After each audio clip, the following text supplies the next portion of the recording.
Hey everyone, welcome back to the farmstead. Today we are in our backyard in Swakopmund. We are not at the farm, and we are doing a project that some of you have asked me to do, which is to show you how to plant potatoes. So today we are going to plant potatoes. We are having our seeds and whatever, but before we start with that, I wanted to show you a little bit what are the other crops or plants that I'm growing in our backyard. So we're starting here. Everybody know by now my husband is obsessed with aloe vera. So this is some of the aloes that we are having. We use these aloes for different reasons: hair care, facial care, making soaps, as insecticides, or even just for flies and mosquitoes and whatever. So we use it for so many uses.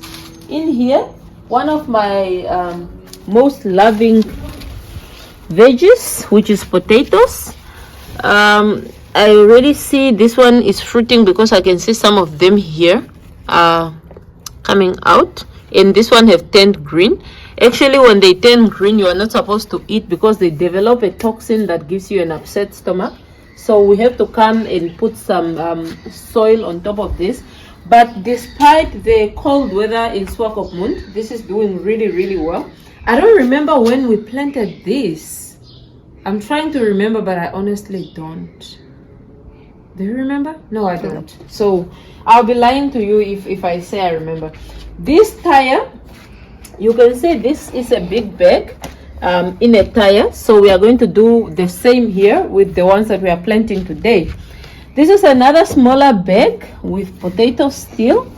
These are actually smaller than the others. I don't know what happened here. This one died back, but it has been so cold in Swakop, so I guess those that are fragile are likely to die. The thing is, with this one, this container is having a lot of pest pressure. I think this is some sort of leaf miner that is on the leaves, or perhaps it's not, I don't know.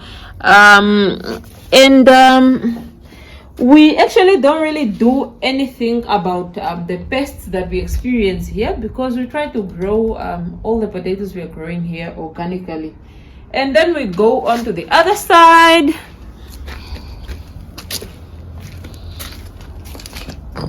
Okay, we come here first. This is a very small thing. This is probably 2 meters by 3 meters, the container. We put greenhouse plastic, so it's our mini greenhouse.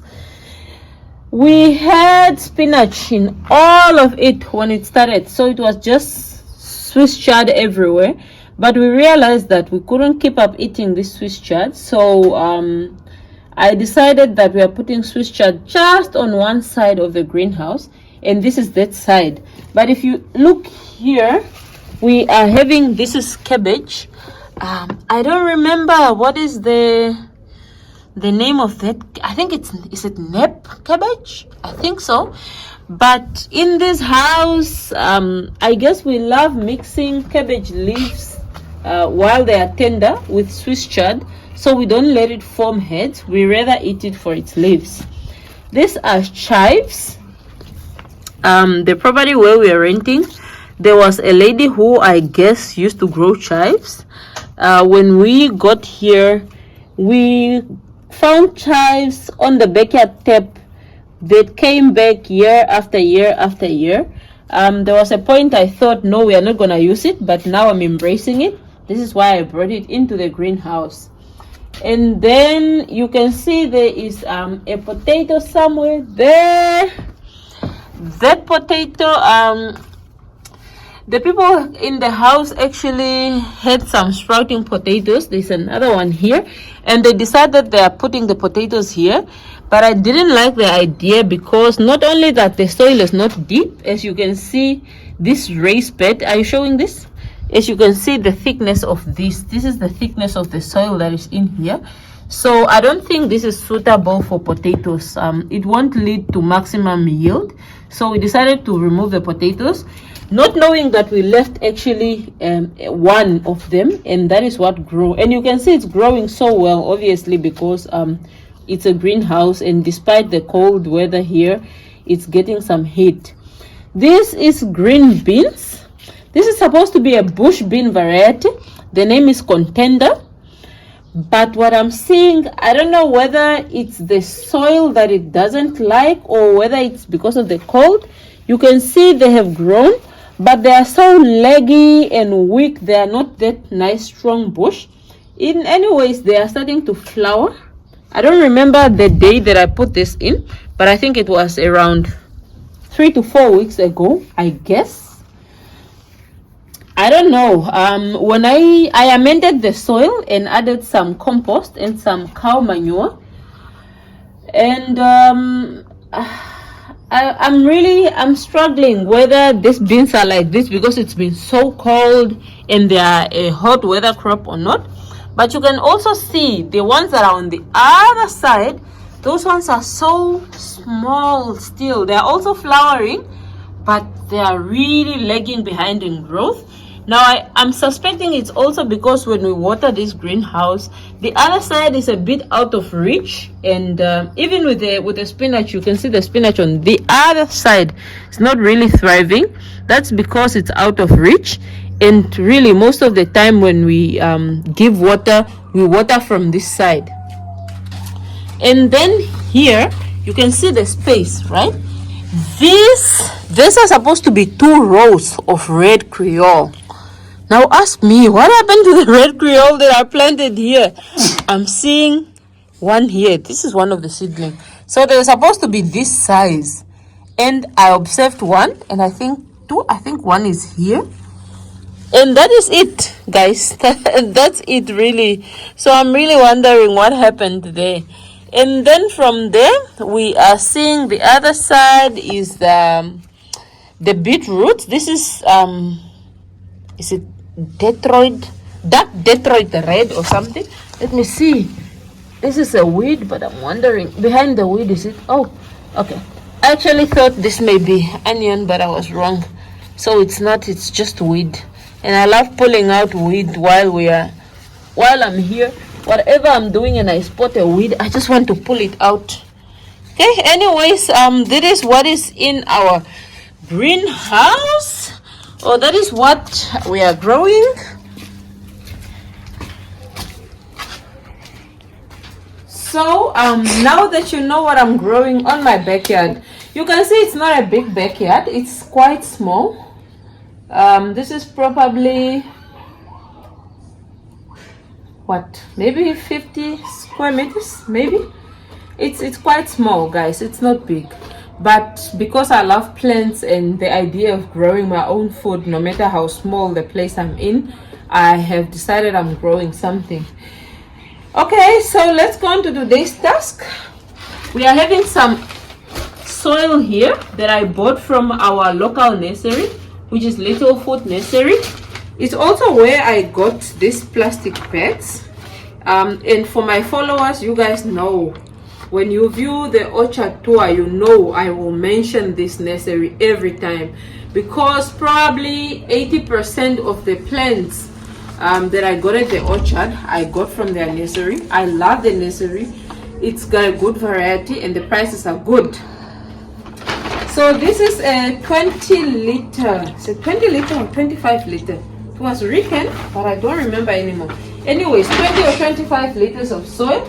I'm in plastic bag, so we are gonna add it here, and the soil, and then this is composted cow manure.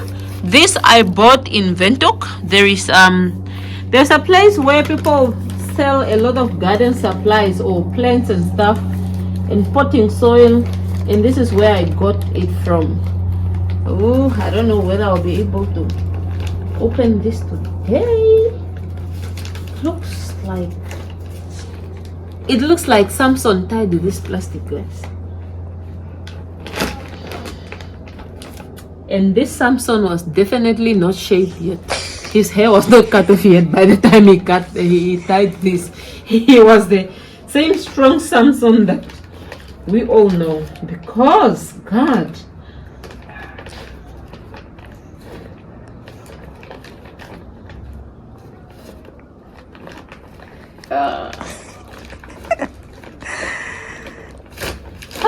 finally. Okay, so here we are. So this is actually planting soil that they sell, and you can see I don't even think I need to add more manure to this, because there is compost in here, in soil, and some fertilizer that they add. It's very good. So, and me being me, guys, really when I'm planting, I don't really like adding a lot of synthetic fertilizer. So I plant like this, and I have compost.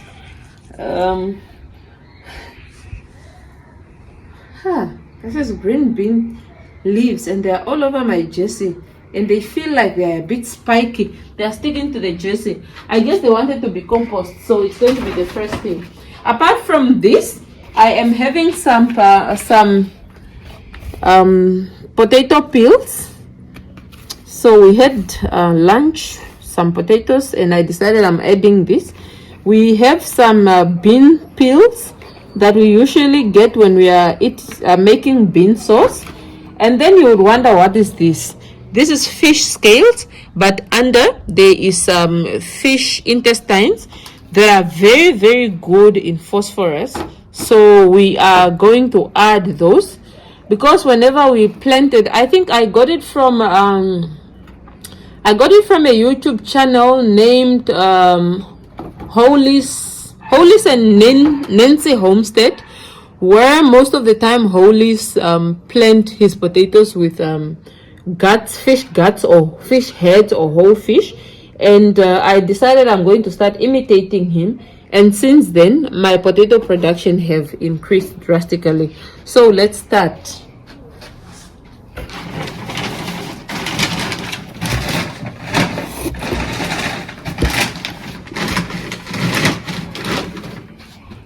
Oh, before I start, yes, I see she have already started showing you the seeds. This is the seed that I'm going to use. In all the potatoes, usually you have a crown and a heel. And this is a bigger one. Let me show you on a one that is not overgrown. So we have the heel and the crown. And usually we would have eyes that, like, this is an eye that is on the crown of the potatoes.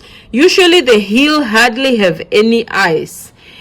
So out of the eyes comes these branches that then we say the potato is cheating. And when we plant our potatoes, we want the chits to be facing upwards. So if you planted it like this, for example, that means these are not going to germinate, they are going to die out. So you have to make sure that they are facing up. The other thing, like the seed that she was showing you, if you have really big potatoes, you can easily cut between these two seeds, and then you let the surface that you the wound that you inflicted on it cure, and then you can plant. There you get more seeds out of one potato. So I'm going to plant this whole today.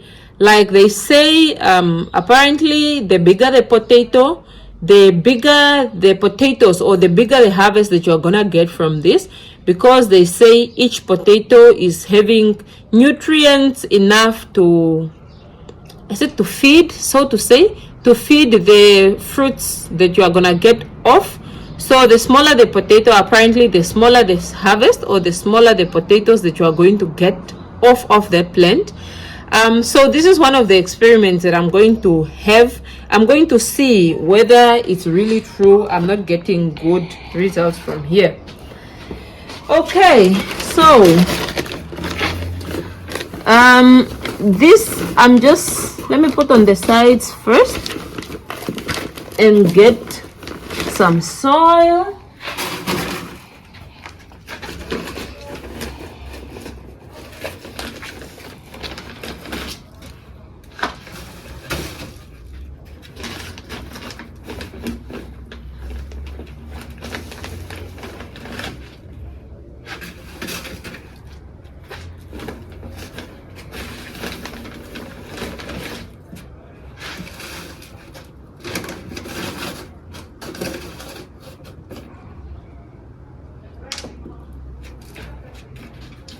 So you want to put at least maybe 5 to 10 centimeters of soil, and then you can put your seeds before you cover them up.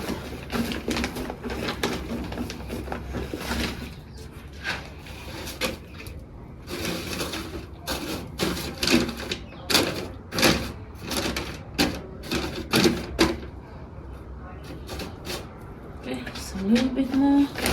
Now I can put on all those peels.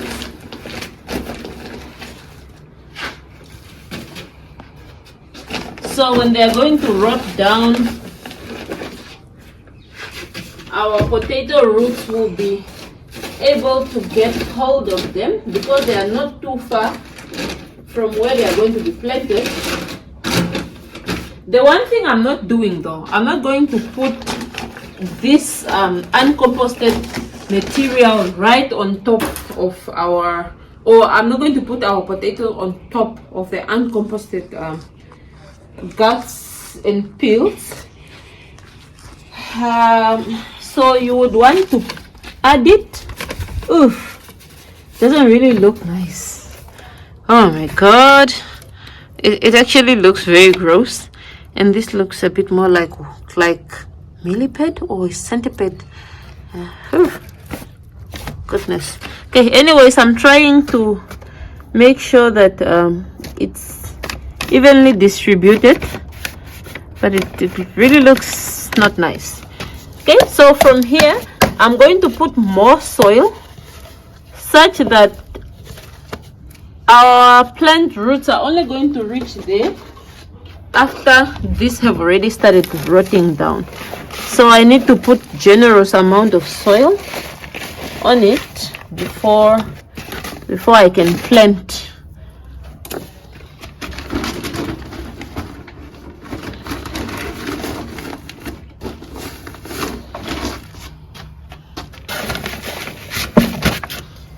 There you go. You can see that.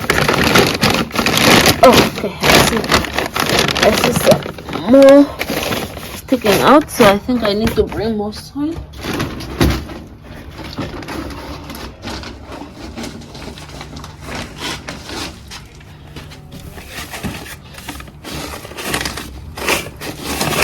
Okay, so this is good enough.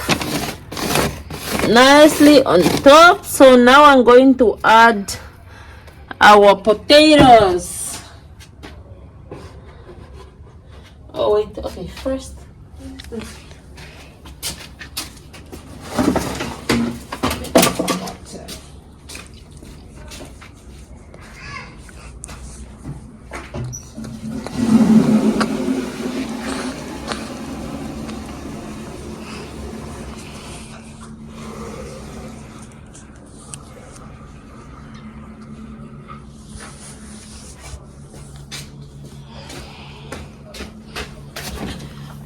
I have decided to first add some water on top, just so that the whole soil is nicely soaked before I put potatoes on top here, because I'm afraid maybe it won't be as nicely saturated. The thing about growing in Swakopmund is that Swakop is very misty and it's very foggy and it's cold all the times. The 4 seasons don't exist in Swakopmund if you are not from Namibia, or if your country is not like this. We are forever foggy, most of the time overcast and very cold. Not very cold, okay, very cold to us because our country is very hot. We are in a semi-arid country and covered in desert most of the time. So the country is hot, but Swakop is forever cold. So you don't really need to water. I'm sure I can get away with watering these containers once a week or even once in 2 weeks. Okay, so we are going to add some of these plants. Since you can see they have already grown that much, I'm not going to cover all of it. Like, look at this.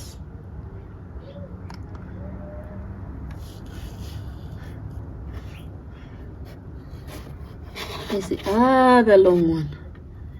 Goodness, I think this is as long as my hair would ever grow in a lifetime. No offense. Oh, this is a bit confusing. This guy, you can see the eyes are facing here, but this one I think turned on its own. But since it looks healthier than this, I'm going to put this one like this. And those might already be so many for this little container. Not sure, so that means I'm probably going to overload it a bit.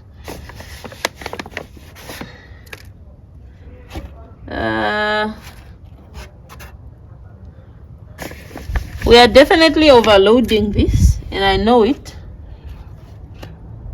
Let's hope that it's not too bad. Okay, I guess I still have so many, you know guys, I have so many sprouting potatoes that I wish I could plant, but I don't have enough bags to plant in. Yeah, but I guess that's enough, so I'm going to add more soil on top.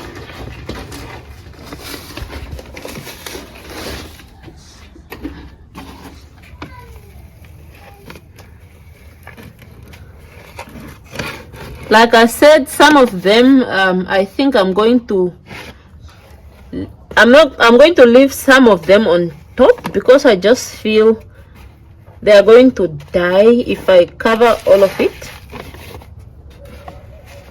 Of course, there are some that are still too small that I think I can get away with covering, but then there are those I feel like I cannot get away with it.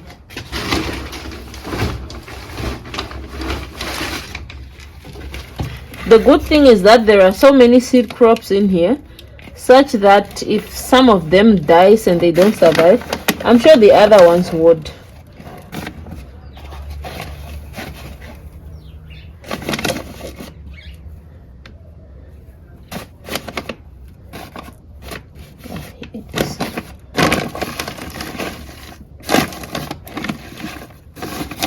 Did we cover something here? Okay, there it is.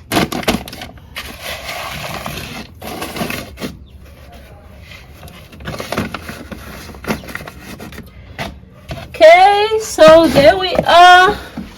We are going to add some more water.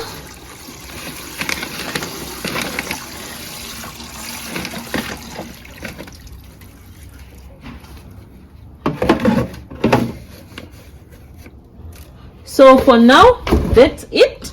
But you can see we still have soil left. The thing is, we are going to be adding more soil to this bag as our potatoes grow. There are generally two types of potatoes. We have determinate and indeterminate, just like tomatoes. Determinate simply means that once this top have come up and it has started forming a stem and leaves, that means only the part that is covered under the soil is going to fruit, or is going to give you potatoes. Indeterminate means that it's going to keep producing potatoes. That means if this is an indeterminate potato seed, even if the more you cover, the more it grows roots and the more potatoes it's going to give you. Ask me which is this. I honestly don't know, and I think it's very difficult to get to know in Namibia because these were some of our crops, potato crop that we harvested back in, was it March or April, at the farmstead, and they are busy sprouting, and these are some they are the ones that we are planting now. I bought these potato seeds, but the company actually couldn't tell me whether they are determinate or indeterminate and the variety.